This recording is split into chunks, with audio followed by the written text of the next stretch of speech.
विवाह विच्छेद, तलाक, आज हम इस संबंध में चर्चा करेंगे। एक विवाहित स्त्री और पुरुष, पति और पत्नी, यदि किसी कारण से अपने संबंध को समाप्त करना चाहें और यदि सामाजिक और कानूनी आधार पर उनका संबंध समाप्त हो जाता है, टूट जाता है, विच्छेद हो जाता है, तो ऐसी स्थिति को तलाक या विवाह विच्छेद कहा जाता है। सामान्यतः ये माना जाता है कि एक पति और पत्नी को तलाक से बचना चाहिए, क्योंकि वैवाहिक जीवन में प्रवेश करने के पूर्व ही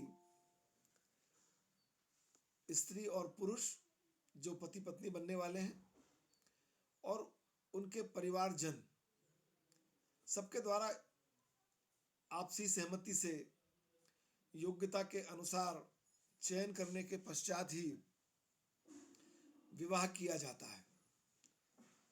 और धार्मिक आधार पर भी देखें तो इस्लाम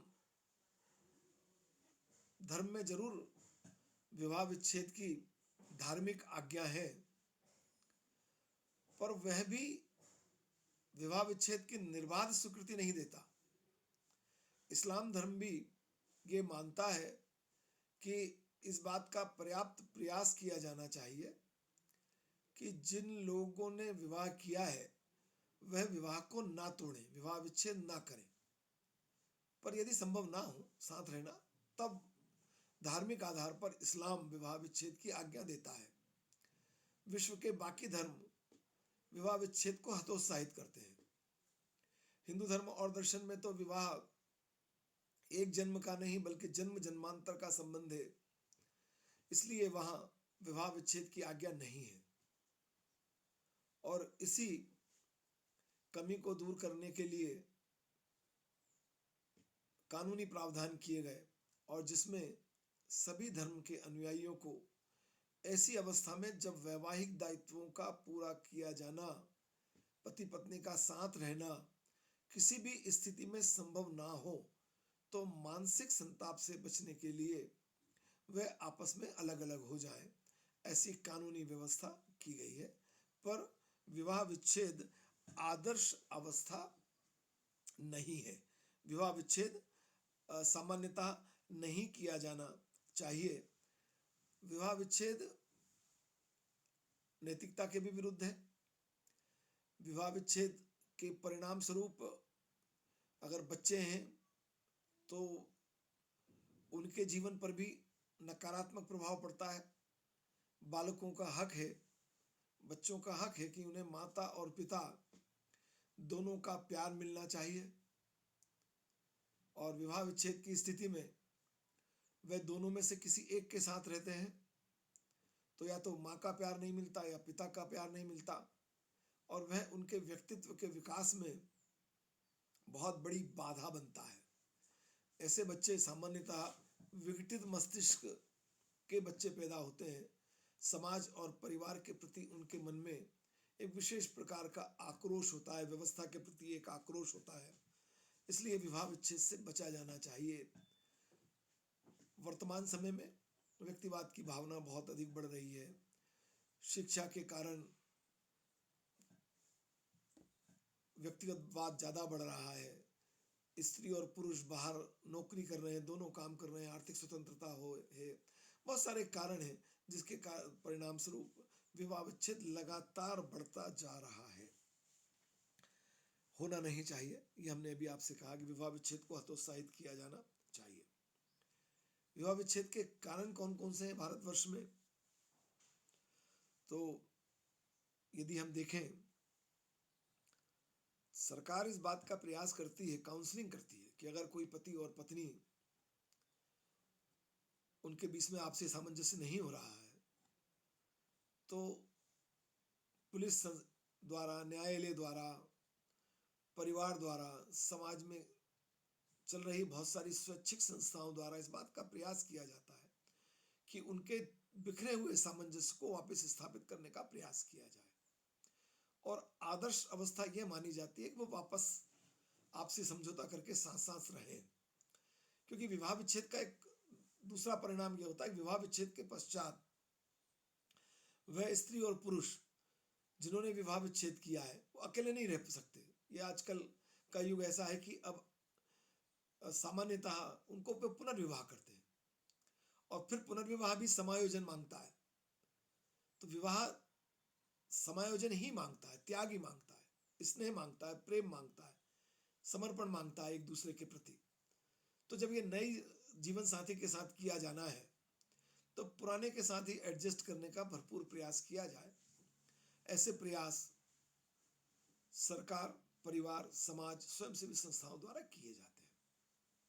उसके बाद भी विवाह विच्छेद हो रहे हैं, और उसके कारणों में पहला कारण है व्यक्तिगत स्वतंत्रता में वृद्धि। जब हम एक दूसरे के साथ त्याग, सेवा, समर्पण से जीवन जीने की बात करते हैं तो एक दूसरे की गलतियों को नजरअंदाज करने की भावना अपने आप विकसित होती है। व्यक्तिगत स्वतंत्रता की भावना इसमें बाधक है। वर्तमान में शिक्षा, आर्थिक आत्मनिर्भरता, दूरसंचार के साधनों का प्रभाव के परिणाम स्वरूप व्यक्तिगत स्वतंत्रता की भावना में बहुत वृद्धि हुई है, और ऐसे बहुत सारे कानूनी प्रावधान भी किए गए हैं जो व्यक्तिगत स्वतंत्रता को सुनिश्चित करने की बात करते हैं। व्यक्तिगत स्वतंत्रता की चरम स्थिति समझौते को रोकती है, और व्यक्तिगत स्वतंत्रता के परिणाम स्वरूप छोटी छोटी जो मनमुटाव की बातें होती हैं जिनमें आसानी से समायोजन हो सकता है,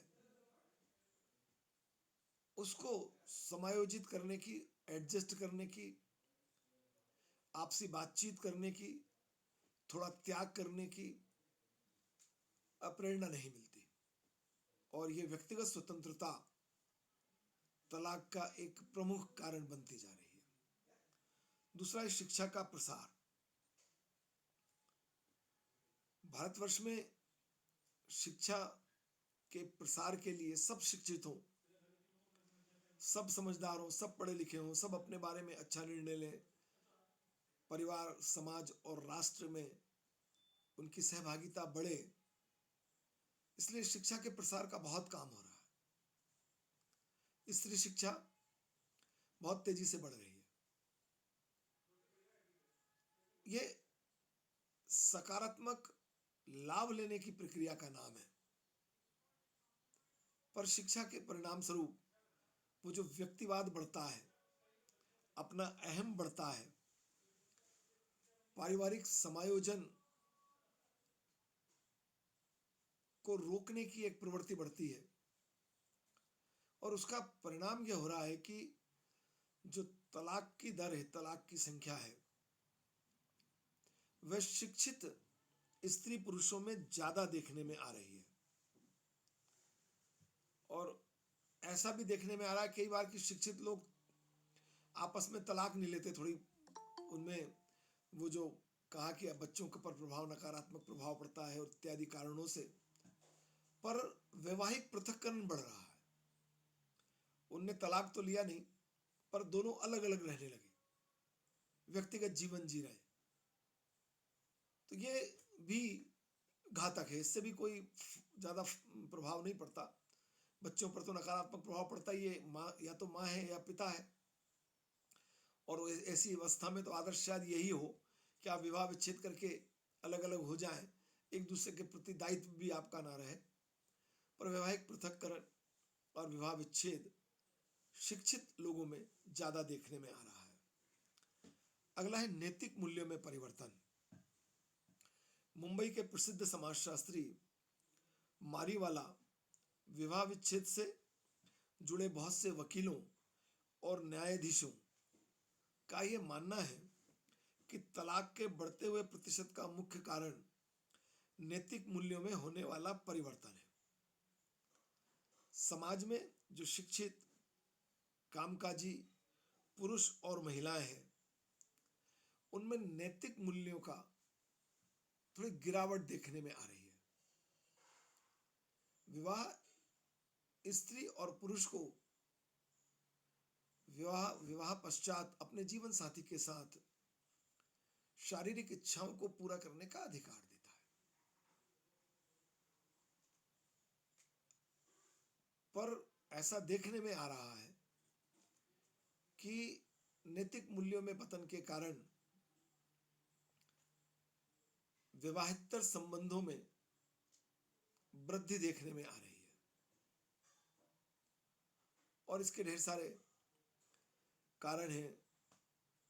पद, प्रतिष्ठा, धन, मानसिक संतुष्टि, शारीरिक संतुष्टि इत्यादि। और इन सब के कारण जो व्यक्तिवाद की भावना है वो सीमित संतुष्टि में आपको रहने से रोकती है, आपकी पूर्ण संतुष्टि की ओर आपको प्रेरित करती है सभी क्षेत्रों में, धन के क्षेत्र में, अन्य क्षेत्रों में। और फिर कभी कभी वो शॉर्टकट मिल जाता है कि अन्य माध्यमों से अपनी आवश्यकताओं को पूरा करना और नैतिक मूल्यों का पतन, धार्मिक मूल्यों का पतन, आधुनिकता का बहुत ज्यादा बढ़ना, यह विवाह विच्छेद का एक प्रमुख कारण है। और नैतिक दबाव में कमी के का एक परिणाम यह भी देखने में आता है कि अविवाहित रहने की और विलंब विवाह की प्रवृत्ति भी हमारे समाज में बढ़ती जा रही है। अगला मुख्य कारण है आधुनिक नगरों की, बड़े नगरों की, वृहद नगरों की आधुनिक संस्कृति। एक पाश्चात्य जीवन शैली और भारतीय जीवन शैली में बहुत गहरा अंतर है। पाश्चात्य जीवन शैली दिखावा, व्यक्तिवाद, अपनी इच्छाओं को ही प्रधानता देना से संबंधित है। भारतीय जीवन मूल्य त्याग, सेवा, समर्पण की बात करते हैं, आवश्यकताओं को सीमित रखने की बात करते हैं। जीवन के सभी क्षेत्रों में निर्देश धर्म और नैतिकता से लेने की बात होती है। पाश्चात्य समाज में धर्म और नैतिकता का स्थान बहुत कम है। दूरसंचार के साधनों का प्रभाव यह हुआ कि अमेरिका में क्या घट रहा है वो गांव में रहने वाला व्यक्ति भी देख रहा है, और भारतीय शहरों में क्या घट रहा है वो भी गांव में रहने वाला व्यक्ति देख रहा है। और उसका परिणाम हो रहा है कि वह आकर्षित उस ओर आकर्षित हो रहा है, और आकर्षित इसलिए हो रहा है कि वो उससे प्रभावित हो रहा है, वो उसको भी अच्छा लगता है।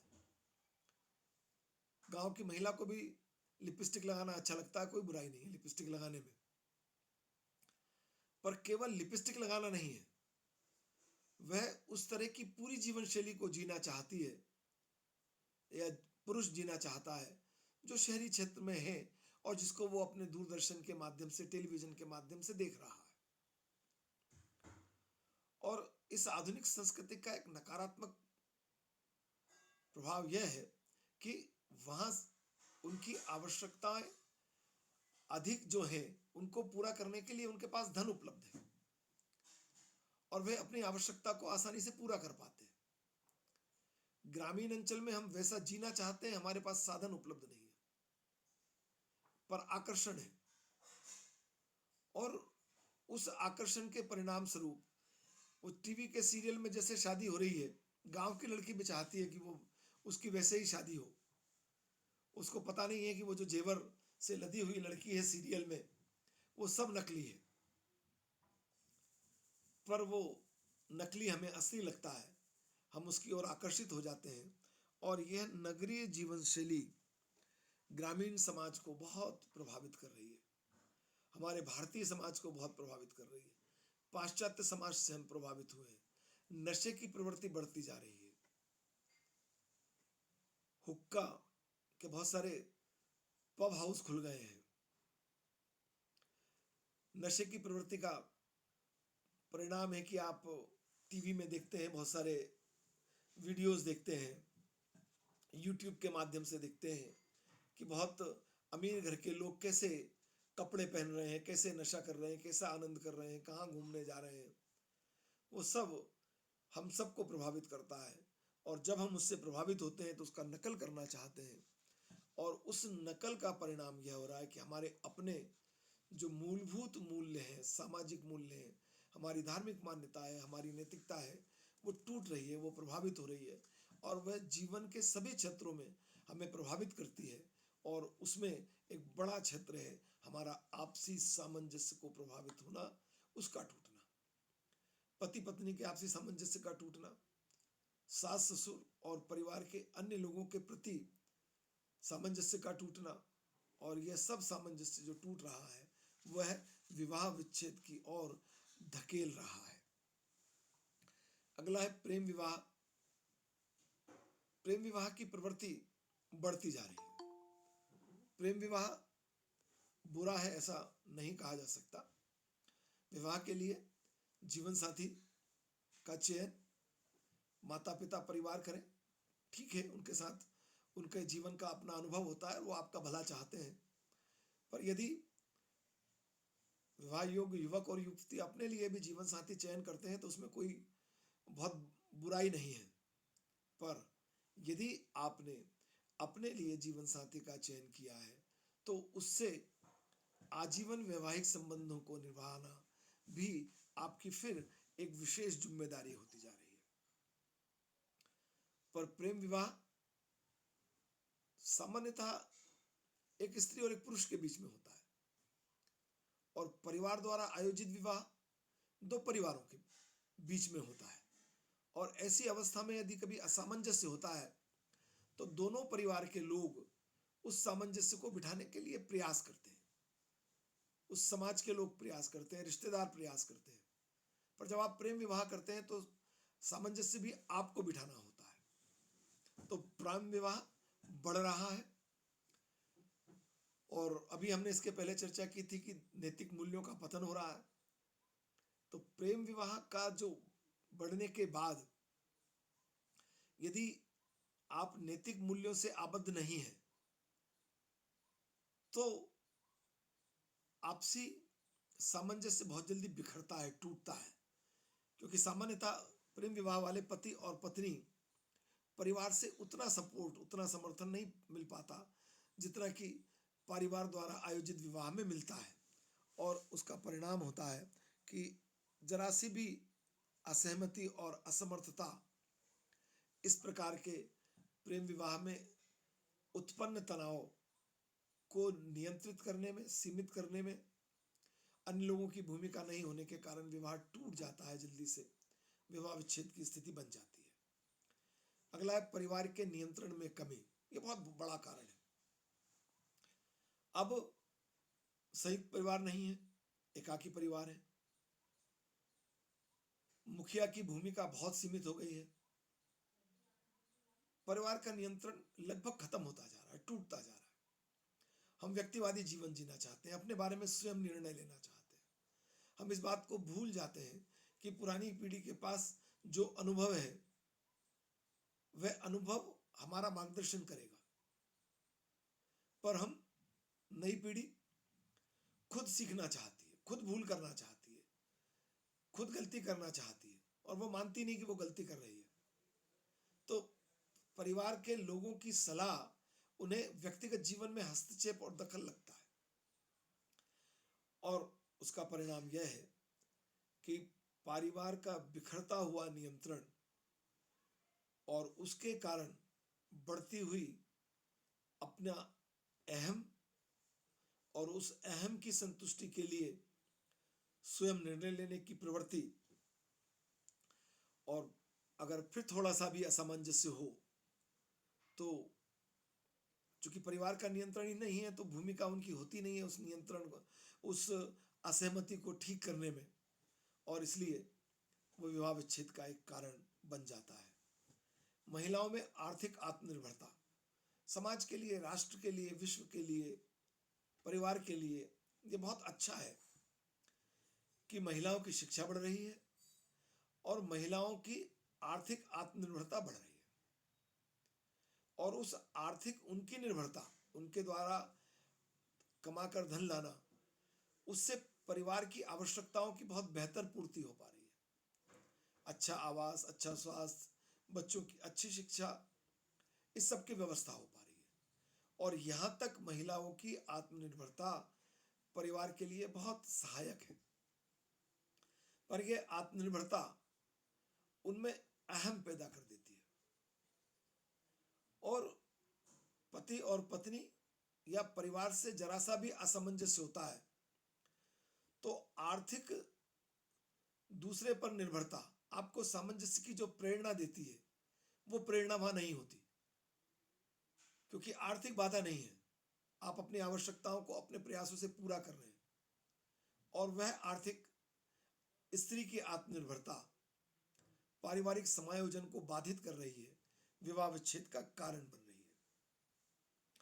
महिला जागरूकता में वृद्धि, महिलाओं का शिक्षित होना, उनके सामाजिक संपर्क में वृद्धि से महिलाओं की जागरूकता में वृद्धि हो रही है, ये बहुत अच्छा है।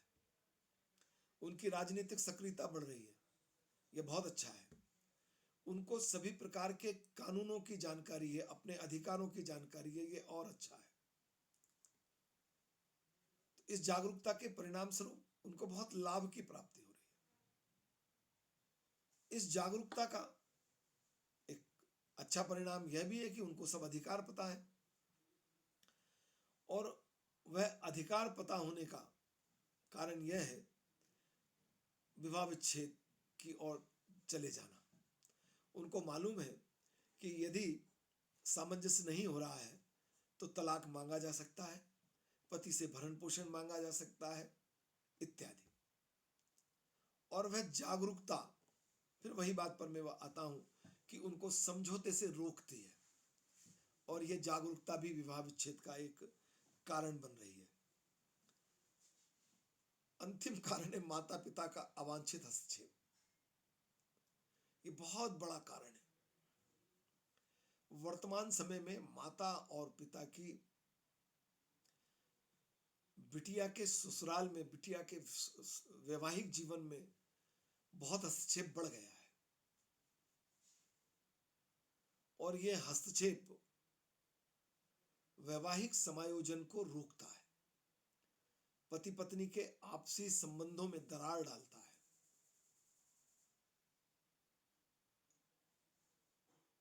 मुंबई के एक प्रसिद्ध समाजशास्त्री ने तलाक के कारणों का जब अध्ययन किया तो उन्होंने पाया कि मोबाइल क्रांति ने तलाक की दर को बढ़ा दिया है।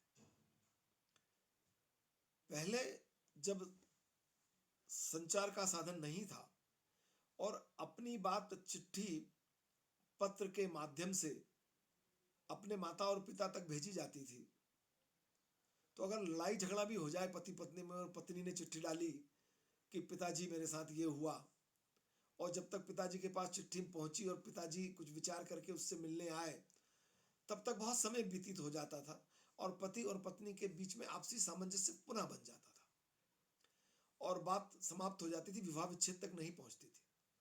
अब पति और पत्नी में लड़ाई हुई, पति ने कुछ कहा, पत्नी ने फोन लगाया पिताजी को, माताजी को, परिवार के लोगों को, और आप हमेशा जानते हैं कि जब हम लड़ते हैं और दूसरे तक अपनी बात भेजते हैं तो उसमें बड़ा चढ़ाकर भेजते हैं, और उसका परिणाम हुआ कि वो बात तत्काल वहां पहुंची, तत्काल पिताजी या परिवारजन उसके जीवन में हस्तक्षेप करने के लिए आ गए। तो वो जो असामंजस्य को सामंजस्य में बदलने के लिए जो थोड़ा समय चाहिए, जो प्रकृति ने निर्धारित किया है। आप किसी से लड़े, अनंत काल तक नहीं लड़ सकते, बहुत लंबे समय तक नहीं लड़ सकते।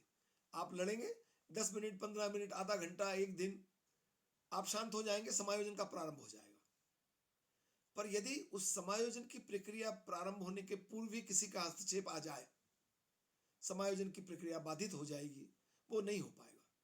पारिवारिक हस्तक्षेप वैवाहिक जोड़ों के, आपसी संबंधों के समायोजन में बहुत बाधा बन रहा है, बिखराव पैदा कर रहा है। और माता और पिता और परिवारजन का हस्तक्षेप विवाह के पश्चात अपनी पुत्री के जीवन में, अपनी बहन के जीवन में होने वाला हस्तक्षेप विवाह विच्छेद का एक बहुत बड़ा कारण बन रहा है।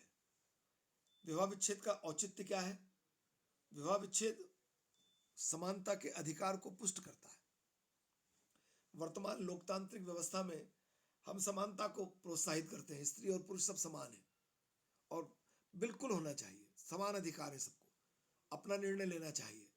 पर निर्णय व्यक्तिगत स्वार्थ पर आधारित होने के स्थान पर पारिवारिक और सामाजिक मूल्यों के अनुसार भी होना चाहिए। विवाह विच्छेद से स्त्रियों की स्थिति में सुधार हो रहा है। सुधार का तात्पर्य एक भय है। विवाह विच्छेद का एक जो भय है, वो भय स्त्रियों को उनके अधिकारों की जानकारी है, यह भय भी पुरुष को डराता है, परिवार को डराता है। और परिणाम यह है कि स्त्रियों को जो वो विवाह विच्छेद का जो अधिकार मिला है, उससे परिवार की शोषण की जो एक परंपरागत मनोवृत्ति थी, उस पर रोक लगी है। पारिवारिक संगठन में वृद्धि हुई है। वैवाहिक समस्याओं के निराकरण के लिए अनेक प्रकार की संस्थाएं काम कर रही हैं। सरकार भी ऐसी संस्थाओं को प्रोत्साहित करती है। बेमेल विवाह, दहेज इत्यादि पर भी इससे रोक लगी है। इससे सामाजिक जीवन में एक संतुलन भी स्थापित हो रहा है, होने का प्रयास हो रहा है। और विवाह विच्छेद को औचित्यपूर्ण ठहराना इस चर्चा का उद्देश्य नहीं है, पर यह चर्चा ये बात जरूर साबित करती है कि स्त्री को उसके अधिकारों का ज्ञान होना से यह एक सकारात्मक परिवर्तन तो आया कि उसके प्रति होने वाली हिंसा में बहुत कमी आई है। तो यह एक विवाह विच्छेद का एक औचित्य है। विवाह विच्छेद के बहुत दुष्परिणाम है। यह भारतीय संस्कृति के विरुद्ध है। हमारी संस्कृति किसी भी रूप में वैवाहिक संबंध को तोड़ने की आज्ञा नहीं देती। आर्थिक रूप से भी ये अव्यवहारिक दृष्टि है, क्योंकि यदि पति और पत्नी में विवाह विच्छेद होता है, दोनों अलग अलग होते हैं, तो परिवार की आर्थिक रीढ़ टूटती है। भरण पोषण के लिए धन देना पड़ता है, दोनों अलग अलग जीवन जीते हैं, घर का खर्च बढ़ जाता है। पारिवारिक संगठन के लिए यह बहुत घातक है, परिवार व्यवस्था के लिए यह बहुत घातक है, पारिवारिक मूल्यों के लिए यह बहुत घातक है। प्रेम, स्नेह, दया, सेवा, सहिष्णुता, त्याग, समर्पण की सीख परिवार देता है। ये सब सीख जो है वो फिर नए पीढ़ी के बच्चों को कैसे मिलेगी? नहीं मिल पाती है। सबसे प्रमुख समस्या ये बच्चों के लिए, बालकों के लिए। इसके पूर्व की अभी मैंने चर्चा में भी कहा था कि माता और पिता दोनों में से किसी एक का प्यार मिलता है। बच्चों के व्यक्तित्व के विकास के लिए उनको दोनों का, परिवार का, दादा दादी का, सबका प्यार चाहिए। दादा दादी अपने अनुभवों से बच्चों को बहुत सारा ज्ञान से समृद्ध करते हैं, संस्कृति का हस्तांतरण करते हैं। तो बालकों के जीवन में बहुत प्रॉब्लम आती है, बहुत समस्या आती है। यौन अनैतिकता में वृद्धि होती है। शारीरिक आवश्यकताओं को पूरा करना आवश्यक है, प्रकृति ने निर्धारित किया है। आहार, निद्रा, भय और मैथुन प्राकृतिक आवश्यकताएं हैं और व्यक्ति इन आवश्यकताओं को पूरा करना चाहता है। विवाह विच्छेद के परिणाम स्वरूप ये आवश्यकताएं पूरी नहीं हो पाती, तो इन आवश्यकताओं को पूरी करने के संबंध में समाज में अनैतिकता में वृद्धि होती है और एक संकट यह पैदा होता है कि स्त्री और पुरुष दोनों गिलानी, हीनता से ग्रस्त हो जाते हैं। उनमें बदले की भावना पैदा हो जाती है और यह बदले की भावना उनके लिए, उनके परिवार के लिए, उनके स्वयं के व्यक्तित्व के लिए बहुत घातक है।